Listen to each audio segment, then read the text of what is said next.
D education corner YouTube চ্যানেলে তোমাদের সকলকে জানাই স্বাগত। আজ আমি ক্লাস 11 এর সেকেন্ড সেমিস্টারের এডুকেশন সাবজেক্টের গ্রুপ সির unit 2 growth and development topic থেকে যে বিষয়টি তোমাদের সামনে আলোচনা করব সেটি হলো বিকাশ বলতে আমরা কি বুঝি এবং বিকাশের বিভিন্ন নীতিগুলি। তাহলে আর দেরি না করে ভিডিওটি শুরু করা যাক। আগের ক্লাসে আমরা পড়েছি বৃদ্ধি বলতে আমরা কি বুঝি, বৃদ্ধির বিভিন্ন বৈশিষ্ট্যগুলি এবং বৃদ্ধির বিভিন্ন নীতিগুলি। তাহলে আর দেরি না করে আজকে শুরুতেই আমরা বিকাশ বলতে আমরা কি বুঝি বা বিকাশ প্রক্রিয়াটি বা ডেভেলপমেন্ট প্রক্রিয়াটিকে আমরা খুব সহজভাবে বলতে কি বুঝি সেটি একটু দেখে নিচ্ছি। এখানে যেমন রয়েছে, বিকাশ হলো এমন এক ধারাবাহিক ও জীবনব্যাপী প্রক্রিয়া যা শিশুর মাতৃ গর্ভাবস্থা থেকে শুরু হয় এবং মৃত্যু পর্যন্ত ব্যাপ্ত।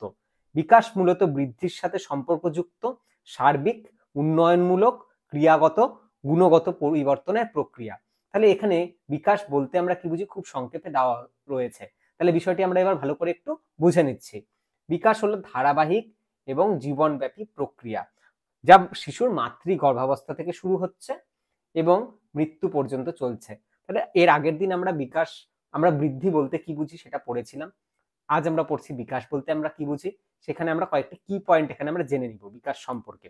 বিকাশ হলো ধারাবাহিক প্রক্রিয়া এবং জীবনব্যাপী প্রক্রিয়া, যেটি কবে থেকে শুরু হচ্ছে, একটি শিশু তার মাতৃ গর্ভাবস্থা থাকাকালীন সময় থেকেই বিকাশ প্রক্রিয়াটি শুরু হচ্ছে এবং এই প্রক্রিয়াটি চলছে কতক্ষণ অবধি, আমৃত্যু পর্যন্ত বা মৃত্যুর ঠিক আগ মুহূর্ত পর্যন্ত। বিকাশ মূলত বৃদ্ধির সাথে সম্পর্কযুক্ত সার্বিক প্রক্রিয়া, উন্নয়নমূলক প্রক্রিয়া এবং ক্রিয়াগত প্রক্রিয়া এবং গুণগত পরিবর্তনের প্রক্রিয়া। তাহলে এখানে আমরা বিকাশ সম্পর্কে খুব সাধারণভাবে কিছু কথা জেনে নিলাম। বিকাশ হলো ধারাবাহিক প্রক্রিয়া, বিকাশ হলো জীবনব্যাপী প্রক্রিয়া, বিকাশ হলো গুণগত প্রক্রিয়া, বিকাশ ক্রিয়াগত প্রক্রিয়া বা উন্নয়নমূলক প্রক্রিয়া, বিকাশ প্রক্রিয়াটি বৃদ্ধির সাথে সম্পর্কিত এবং বিকাশ যে প্রক্রিয়াটি রয়েছে সেটি জীবনব্যাপী, একদম আমাদের মৃত্যুর ঠিক আগে মুহূর্ত পর্যন্ত আমাদের কিন্তু বিকাশ প্রক্রিয়াটি কিন্তু চলমান। এবার আমরা দেখে নিচ্ছি মনোবিদ বার্গ তার চাইল্ড ডেভেলপমেন্ট যে গ্রন্থটি রয়েছে সেখানে তিনি বিকাশ সম্পর্কে কি বলেছেন। সারা জীবনব্যাপী আমাদের জীবনে যে সমস্ত পরিবর্তন আসে তাই হলো মানুষের বিকাশ। তাহলে বিকাশ বলতে এখানে মনোবিদ বার্গ কি বুঝিয়েছেন, যে একজন মানুষের বা একটি শিশুর জন্ম থেকে শুরু করে বা মাতৃ গর্ভাবস্থা থেকে শুরু করে একদম আমৃত্যু পর্যন্ত যেই সকল পরিবর্তনগুলো হচ্ছে বা যেই সমস্ত অভিজ্ঞতাগুলো অর্জন করছে সেই সমস্ত কিছুকে নিয়েই বিকাশ প্রক্রিয়াটি সংগঠিত হয়। তাহলে আমরা খুব সাধারণভাবে বিকাশ বলতে আমরা কি বুঝি সেটা কিন্তু জেনে নিলাম। বিকাশ প্রক্রিয়ার বিভিন্ন বৈশিষ্ট্য যদি তোমাদের আসে তাহলে এই যে আমরা সাধারণ ধারণাটি পেলাম বিকাশের, এটার থেকেই কিন্তু আমরা বিকাশ প্রক্রিয়াটির বিভিন্ন বৈশিষ্ট্য আমরা লিখতে পারবো। কি রকম, যে বিকাশ হলো একটি ধারাবাহিক প্রক্রিয়া, একটি বৈশিষ্ট্য। বিকাশ প্রক্রিয়াটি জীবনব্যাপী প্রক্রিয়া, বিকাশ প্রক্রিয়াটি গুণগত প্রক্রিয়া, বিকাশ প্রক্রিয়াটি উন্নয়নমূলক প্রক্রিয়া, বিকাশ হলো সার্বিক পরিবর্তনের প্রক্রিয়া। এই রকম বিভিন্ন আমরা বৈশিষ্ট্য কিন্তু খুব সহজেই এখান থেকে লিখতে পারবো যদি বিকাশের বিভিন্ন বৈশিষ্ট্য লিখতে দেয়। এছাড়াও আমরা যদি বিকাশের বিভিন্ন নীতিগুলো যদি আমাদের যেগুলো আমরা পড়বো সেখান থেকেও কিন্তু আমরা বিকাশের যে বৈশিষ্ট্যগুলি রয়েছে সেটি খুব সহজে আমরা লিখতে পারবো। এবার তাহলে আমরা বিকাশের বিভিন্ন যে নীতিগুলো আমরা পড়বো সেটি আমরা একটু দেখে নিচ্ছি। বিকাশ প্রক্রিয়ার নীতিগুলো এবার আমরা এক এক করে আলোচনা করছি। 1 নম্বরে যে নীতিটি রয়েছে সেটি হলো ধারাবাহিকতার নীতি। এই ধারাবাহিকতার নীতি সম্পর্কে কিন্তু আমরা বিকাশের যে সাধারণ ধারণাটি আমরা পড়লাম সেখানেই কিন্তু আমরা পেয়েছিলাম যে বিকাশ হলো একটি ধারাবাহিক প্রক্রিয়া। তো ধারাবাহিক প্রক্রিয়া কেন বলা হচ্ছে বিকাশ প্রক্রিয়াটিকে বা ডেভেলপমেন্ট প্রক্রিয়াটিকে সেটি আমরা জেনে নিচ্ছি। বিকাশ প্রক্রিয়াটি মাতৃ গর্ভাবস্থা থেকে শুরু হয় এবং মৃত্যু পর্যন্ত চলতে থাকে, তাই বিকাশ প্রক্রিয়াটিকে ধারাবাহিক এবং জীবনব্যাপী প্রক্রিয়া বলা হয়। তাহলে বিকাশ প্রক্রিয়াটি সাধারণত ধারাবাহিক প্রক্রিয়া বা কন্টিনিউয়াস প্রসেস একটি বা জীবনব্যাপী প্রক্রিয়া। কেন এটিকে ধারাবাহিক প্রক্রিয়া বা জীবনব্যাপী প্রক্রিয়া বলা হচ্ছে, কারণ এটি আমাদের মাতৃ গর্ভাবস্থা থেকে শুরু হচ্ছে এবং আমৃত্যু চলছে। তাহলে বিকাশ কিন্তু কন্টিনিউয়াস প্রসেস, সব সময় ধরে হচ্ছে, খুব ধীর গতিতে হচ্ছে বিকাশ, কিন্তু কন্টিনিউয়াসলি আমাদের বিকাশ হচ্ছে এবং প্রতিটি মুহূর্তে হচ্ছে। তাহলে বিকাশের 1 নম্বর বৈশিষ্ট্যটি আমরা আলোচনা করলাম বা নীতিটি আমরা আলোচনা করলাম। এবার 2 নম্বর যে নীতিটি রয়েছে সেটি আলোচনা করব, ব্যক্তি বৈষম্যের নীতি, প্রিন্সিপালস অফ ইন্ডিভিজুয়াল ডিফারেন্স। এখানে কি লেখা রয়েছে দেখে নিই। বিকাশের অন্যতম একটি নীতি হলো ব্যক্তি বৈষম্য। তাই সকল শিশুর বিকাশের গতি এবং সময়ের ক্ষেত্রে পার্থক্য লক্ষ্য করা যায়। বিকাশ প্রক্রিয়াটা কিন্তু ব্যক্তি বিশেষে ভিন্ন ভিন্ন হয়।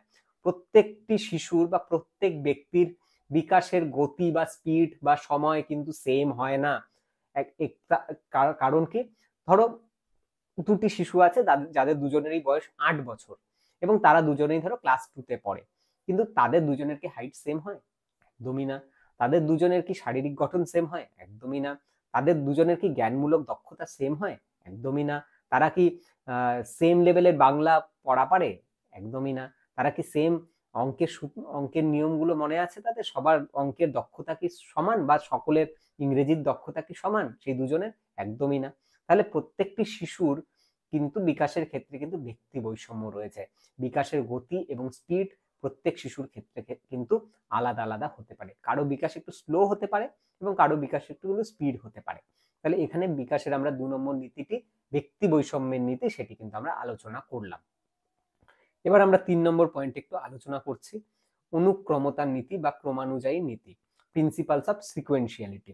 বিকাশ প্রক্রিয়াটি নির্দিষ্ট স্তরে এবং ক্রমানুসারে সংগঠিত হয়। শিশুর জীবনের প্রত্যেকটি স্তর তার পূর্ববর্তী স্তরের দ্বারা প্রভাবিত হয়। আমরা জানি বিকাশের কিন্তু অনেকগুলো স্তর রয়েছে, নির্দিষ্ট কয়েকটি স্তরে কিন্তু বিকাশ প্রক্রিয়াটি সংগঠিত হয়। যেমন আমরা বলতে পারি শৈশবকাল, তারপর আসছে বাল্যকাল। বাল্যকালকে দুটা ভাগে ভাগ করা যায়, পূর্ব বাল্যকাল এবং উত্তর বাল্যকাল, বা প্রারম্ভিক বাল্যকালও বলে পূর্ব বাল্যকালকে। এরপর রয়েছে আমাদের কৈশোরকাল কাল, যেটাকে অ্যাডোলেসেন্স বলে। তারপর আসে হচ্ছে প্রাপ্তবয়স্ক বা অ্যাডাল্টহুড। এরকম বিকাশের কিন্তু নির্দিষ্ট কিছু স্টেজ রয়েছে এবং এই প্রত্যেকটা স্টেজ কিন্তু ক্রমানুসারে বিকাশ প্রক্রিয়াটি ক্রমানুযায়ী প্রত্যেকটা স্তরে পরপর ভাবে সংগঠিত হয়। এবং ধরো কোনো একটি শিশু বাল্যকালে রয়েছে, তার সেই বাল্যকালের বিকাশ কিন্তু তার পূর্ববর্তী স্টেজের যেটা যেটা আমাদের শৈশবকাল রয়েছে তার অংশে তার প্রভাবও কিন্তু তার উপর থাকবে। ধরো একটি শিশু যৌবনকালে রয়েছে বা কৈশোরকালে রয়েছে বা অ্যাডোলেসেন্সে রয়েছে, তার বিকাশের উপর কিন্তু তার পূর্ববর্তী স্তরের কিন্তু প্রভাব রয়েছে। তাহলে বিকাশ প্রক্রিয়াটি নির্দিষ্ট স্তরে পরপর কিন্তু সংগঠিত হয়। তাই বিকাশের একটি অন্যতম নীতি হলো ক্রমানুযায়ী নীতি বা অনুক্রমতার নীতি, কারণ বিকাশ প্রক্রিয়াটি নির্দিষ্ট ক্রম অনুসারে সংগঠিত হচ্ছে। এরপর আমরা 4 নম্বর পয়েন্ট একটু আলোচনা করব, সমন্বয়ের নীতি বা নির্ভরশীলতার নীতি, প্রিন্সিপাল অফ ইন্টার রিলেশন। এখানে কি লেখা আছে একটু দেখে নিই। বিকাশ প্রক্রিয়াটির বিভিন্ন দিকগুলি, যেমন বৌদ্ধিক, দৈহিক, সামাজিক, প্রাক্ষবিক, নৈতিক, একে অপরের সাথে সম্পর্কযুক্ত। বৃদ্ধি বলতে শুধুমাত্র দৈহিক পরিবর্তন, বিকাশ কিন্তু শুধুমাত্র দৈহিক পরিবর্তন না। বিকাশ প্রক্রিয়াটির বিভিন্ন দিক রয়েছে, দৈহিক পরিবর্তন বা দৈহিক বিকাশ, বৌদ্ধিক বিকাশ, সামাজিক বিকাশ, প্রাক্ষবিক বিকাশ, নৈতিক বিকাশ। বিকাশের প্রক্রিয়ার যে বিভিন্ন দিকগুলো রয়েছে বা বিকাশ প্রক্রিয়ার যে বিভিন্ন প্রকারগুলো রয়েছে, এই প্রত্যেকটি দিক কিন্তু একে অপরের উপর নির্ভরশীল। দৈহিক বিকাশ সঠিক হলে তার সঠিক প্রভাব কিন্তু আমাদের মানসিক বিকাশ বা বৌদ্ধিক বিকাশ বা সামাজিক বিকাশের উপর পড়বে। আবার বৌদ্ধিক বিকাশ যদি সঠিকভাবে হয় তার প্রভাব কিন্তু নৈতিক বিকাশ বা সামাজিক বিকাশের উপর পড়বে। তাই বিকাশ প্রক্রিয়াটির ক্ষেত্রে কিন্তু প্রত্যেকটা যে দিক রয়েছে বিকাশ প্রক্রিয়ার, প্রত্যেকটা দিকের উপর কিন্তু পারস্পরিক নির্ভরশীল। একটি ভাগের বা একটি ধরনের যে বিকাশ রয়েছে, ধরো দৈহিক বিকাশ, সেটি কিন্তু মানসিক বিকাশ বা সামাজিক বিকাশের উপর কিন্তু প্রভাব বিস্তার করে। বিকাশের কোনো একটি দিক যদি ক্ষতিগ্রস্ত হয় তার প্রভাব কিন্তু বাকি দিকগুলোর উপরও পড়বে। তাহলে এখানে আমরা সমন্বয়ের নীতি বা নির্ভরশীলতার নীতি যেটা রয়েছে সেটি আমরা আলোচনা করে নিলাম। এরপর আমরা 5 নম্বর পয়েন্ট একটু আলোচনা করে নিচ্ছি, যেটি হলো বংশগতি ও পরিবেশের নীতি। এখানে তাহলে কি বলছে, principal of heredity and environment. আমরা জানি বিকাশ প্রক্রিয়ায় বংশগতি এবং পরিবেশের কিন্তু দ্বারা প্রভাবিত। কেবল আমরা জানি যে বংশগতি এবং পরিবেশ দুটি কিন্তু সমান গুরুত্বপূর্ণ। বিভিন্ন মনোবিদ বলেছেন যে বিকাশ প্রক্রিয়ায় বংশগতির প্রভাব বা হেরিডিটির প্রভাব বেশি, আবার কিছু মনোবিদ বলেছেন যে বিকাশ প্রক্রিয়ায় এনভায়রনমেন্ট বা পরিবেশের প্রভাব বেশি। কিন্তু বিকাশ প্রক্রিয়ায় এই দুটি নির্ধারক সমানভাবে গুরুত্বপূর্ণ ভূমিকা পালন করে এবং এই দুটি নির্ধারক বংশগতি এবং পরিবেশের মধ্যে কেবলমাত্র পরিবেশকেই আমরা নিয়ন্ত্রণ করতে পারি। কারণ জিনগত যে বৈশিষ্ট্য রয়েছে বা জিনগত যে দক্ষতা শিশুরা পাচ্ছে তাদের পূর্বপুরুষদের কাছ থেকে, সেটা কিন্তু কোনোভাবেই নিয়ন্ত্রণ করা যায় না। কিন্তু শিশুরা যেই পরিবেশে লালিত পালিত হচ্ছে বা যেই পরিবেশে শিশুদের বিকাশ হচ্ছে, সেটিকে কিন্তু নিয়ন্ত্রণ করা যায়। তাহলে 5 নম্বর পয়েন্টটি আমরা আলোচনা করলাম। এবার আমরা 6 নম্বর পয়েন্ট একটু দেখে নিচ্ছি, সাধারণ থেকে নির্দিষ্ট নীতি। নির্দিষ্ট নীতি, বিকাশ প্রক্রিয়াটি সাধারণত জেনারেল থেকে স্পেসিফিকের দিকে যাচ্ছে। বিকাশ সাধারণত সামগ্রিক বা সাধারণ থেকে নির্দিষ্টর দিকে ঘটে, অর্থাৎ শিশু যখন প্রথম কোনো কিছু ধরার চেষ্টা করে তখন তারা সমস্ত হাতকেই ব্যবহার করে, তারপর সব আঙ্গুল ব্যবহার করে এবং অবশেষে দুটি বা তিনটি আঙ্গুল ব্যবহার করে তারা সেই নির্দিষ্ট বস্তুটিকে ধরতে পারে। আমরা যদি আমাদের বাড়ির ছোট বাচ্চাদের একটু পর্যবেক্ষণ করি, দেখবে তারা যখন তাদের সামনে একটা বল দেওয়া হলো, সেই বলটি ধরার সময় বা একটা পেন দেওয়া হলো, সেটি ধরার ক্ষেত্রে কিন্তু সে তার গোটা হাতকেই ব্যবহার করছে। তারপর ধীরে ধীরে সেই আঙ্গুলগুলো দিয়ে বলটিকে বা পেনটিকে ধরার চেষ্টা করে, তারপর সে স্পেসিফিক ভাবে দুটি বা তিনটি আঙ্গুল দিয়ে সেই পেনটিকে বা বলটিকে ধরার চেষ্টা করে। তাহলে বলতে পারি যে বিকাশ প্রক্রিয়াটি সাধারণ থেকে নির্দিষ্টর দিকে যাচ্ছে। এখানে তাহলে আমরা 6 নম্বর পয়েন্টটি আলোচনা করে নিলাম। এরপর আমরা 7 নম্বর পয়েন্টটি একটু দেখে নিচ্ছি, সহজ থেকে জটিলের নীতি, principle of simple to complex process. শিশুরা সাধারণত প্রথমে সরল বা সহজ জিনিসগুলি শেখে, তারপর জটিল বা কঠিন জিনিসগুলো শেখে। এটি কিন্তু প্রত্যেকটি শিশুর ক্ষেত্রে বা প্রত্যেকটি ব্যক্তির ক্ষেত্রে কিন্তু ধ্রুব সত্য। আমরা প্রত্যেকেই সহজ বিষয়গুলো আগে শিখি এবং তারপর আমরা কঠিন বিষয়গুলোর দিকে অগ্রসর হই। আমরা ধরো বাংলা শেখার ক্ষেত্রে প্রথমে কিন্তু আমরা ধ্বনি শিখেছি, তারপর বর্ণ শিখেছি, তারপর সেই বর্ণগুলো দিয়ে আমরা শব্দ বানিয়েছি, তারপর আমরা বাক্য রচনা লিখতে পারছি, তারপর আমরা সেই অনেকগুলো বাক্য মিলিয়ে আমরা একটি রচনা লিখতে পারছি। আবার ধরো আমরা ম্যাথের ক্ষেত্রে যদি বলি, প্রথমে নাম্বারস বা সংখ্যা সম্পর্কে আমরা জেনেছি, তারপর আমরা যোগ করা শিখেছি, তারপর বিয়োগ করা, তারপর গুণ করা, তারপর ভাগ করা, এবং তারপর গিয়ে আমরা কিন্তু সরল করা শিখেছি। তাহলে আমরা বলতে পারি বিকাশ প্রক্রিয়াটি সরল থেকে জটিলের দিকে যাচ্ছে। প্রথমে আমরা বা শুরুর দিকে আমরা সরল বিষয়গুলো বা সহজ বিষয়গুলো আমরা গ্রহণ করছি এবং তারপর আমরা কিন্তু একটু কঠিন বা বিষয়গুলোকে আয়ত্ত করার চেষ্টা করছি। তাহলে 7 নম্বর পয়েন্টটি আমরা আলোচনা করে নিলাম। এরপর আমরা 8 নম্বর পয়েন্ট একটু আলোচনা করব, শিখন ও পরিণমনের উপর নির্ভরশীল বা শিখন ও পরিণমনের নীতি। বিকাশ প্রক্রিয়াটি কিন্তু শিখন অর্থাৎ হচ্ছে লার্নিং, এখানে একটু আগে পরে দেওয়া হয়ে গেছে, এবং পরিণমন অর্থাৎ ম্যাচুরেশন। শিখন আমাদের যে বিকাশ প্রক্রিয়াটি রয়েছে সেটি কিন্তু শিখন অর্থাৎ লার্নিং, পরিণমন অর্থাৎ ম্যাচুরেশনের উপর কিন্তু নির্ভর করে। শিখন কি? শিখন হচ্ছে আমাদের জ্ঞানমূলক পরিবর্তন।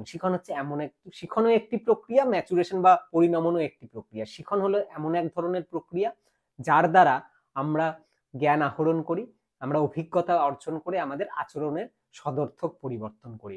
অন্যদিকে পরিণমন বা ম্যাচুরেশন হলো আমাদের জিনগত পরিবর্তন বা আমাদের যে বায়োলজিক্যাল চেঞ্জ রয়েছে সেটি। আমাদের বিকাশ প্রক্রিয়ার উপর কিন্তু শিখন এবং পরিণমন উভয়েরই কিন্তু গুরুত্বপূর্ণ ভূমিকা বা প্রভাব রয়েছে। এরপর আমরা 9 নম্বর পয়েন্ট একটু আলোচনা করে নিলাম। এখানে কি রয়েছে 9 নম্বর পয়েন্টে? সেফেলোকর্ডাল নীতি বা প্রিন্সিপাল অফ সেফেলোকর্ডাল। বিকাশ প্রক্রিয়ার যে নীতি অনুসারে, এই নীতি অনুসারে বিকাশ প্রক্রিয়াটি মস্তিষ্ক থেকে শুরু হয় এবং পায়ের দিকে অগ্রসর হয়। এর ফলে শিশুরা প্রথমে মস্তিষ্কের উপর নিয়ন্ত্রণ করে এবং পরে পায়ের উপর ভর দিয়ে দাঁড়াতে পারে। এই নীতি অনুসারে সেফেলোকর্ডাল নীতি, এটা কিন্তু খুব ভালো করে মনে রাখবে, সেফেলোকর্ডাল মাথা থেকে পায়ের দিকে। তাহলে বিকাশের এই সেফেলোকর্ডাল নীতি অনুসারে বিকাশ প্রক্রিয়াটি মাথা থেকে পায়ের দিকে অগ্রসর হচ্ছে। এবার আমরা 10 নম্বর পয়েন্ট একটু দেখে নিব, সেটি হচ্ছে প্রক্সিমোডিস্টাল বা প্রিন্সিপাল অফ প্রক্সিমোডিস্টাল। বিকাশের এই নীতি অনুসারে আমাদের বিকাশ প্রক্রিয়াটি কেন্দ্র থেকে পরিধির দিকে যায় বা কেন্দ্র থেকে বাইরের দিকে যায়। তাহলে এখানে আমরা সেফেলোকর্ডাল এবং প্রক্সিমোডিস্টাল দুটি প্রক্রিয়া কিন্তু জেনে নিলাম। এই দুটি প্রক্রিয়া কিন্তু আলাদা আলাদা ভাবেও কিন্তু 2 মার্কসের কোশ্চেন আসতে পারে, যে বিকাশ প্রক্রিয়ার সেফেলোকর্ডাল নীতিটি কি, বা বিকাশ প্রক্রিয়ার সেফেলোকর্ডাল ও প্রক্সিমোডিস্টাল নীতি সম্পর্কে কি জানো, এইভাবে কিন্তু আসতে পারে। তাহলে আজ আমরা বিকাশ প্রক্রিয়াটি কি সেটি সম্পর্কে আমরা সাধারণ একটি ধারণা পেলাম, বা বিকাশ প্রক্রিয়াটি বলতে আমরা কি বুঝি সেটা আমরা জেনে নিলাম, এবং বিকাশ প্রক্রিয়ার বিভিন্ন নীতিগুলো কি সেটি আমরা জেনে নিলাম। এই যে আমরা আজকের পড়াটা পড়লাম, এখান থেকে কিন্তু 2 মার্কসের কোশ্চেন আসতেই পারে, বিকাশ বলতে আমরা কি বুঝি, বা বিকাশের বিভিন্ন নীতিগুলো ডিরেক্ট তুলে বললো এই নীতিটি সম্পর্কে আলোচনা করো, সেখান থেকে কিন্তু 2 মার্কস হতেই পারে। যে বিকাশ প্রক্রিয়াটিকে ধারাবাহিক প্রক্রিয়া কেন বলা হয়, 2 মার্কস আসতেই পারে। বিকাশ প্রক্রিয়াটিকে স্যাফেলোকর্ডাল নীতিটি কি আলোচনা করো, 2 মার্কসের আসতেই পারে। এভাবে কিন্তু প্রত্যেকটা নীতি থেকে কিন্তু 2 মার্কস করে আসতেই পারে। এবং একসাথে যদি প্রশ্নটি আসে তাহলে আসবে বিকাশ প্রক্রিয়াটি বলতে আমরা কি বুঝি, 2 মার্কস, এবং বিকাশ প্রক্রিয়ার বিভিন্ন নীতিগুলো আলোচনা করো 8 মার্কস। কারণ আমরা জানি এই টপিক থেকে কিন্তু 10 মার্কসের কোশ্চেন কিন্তু পরীক্ষায় আসতে পারে। সেই ক্ষেত্রে 2 + 8 এভাবে কিন্তু আমাদের কোশ্চেন হতেই পারে। তাহলে আজকের ভিডিওটি যদি তোমাদের ভালো লাগে তাহলে ভিডিওটি অবশ্যই লাইক করবে এবং আমার চ্যানেলটি সাবস্ক্রাইব করবে এবং তোমার বন্ধুদের সাথে শেয়ার করবে। তাহলে দেখা হচ্ছে পরের ভিডিওতে।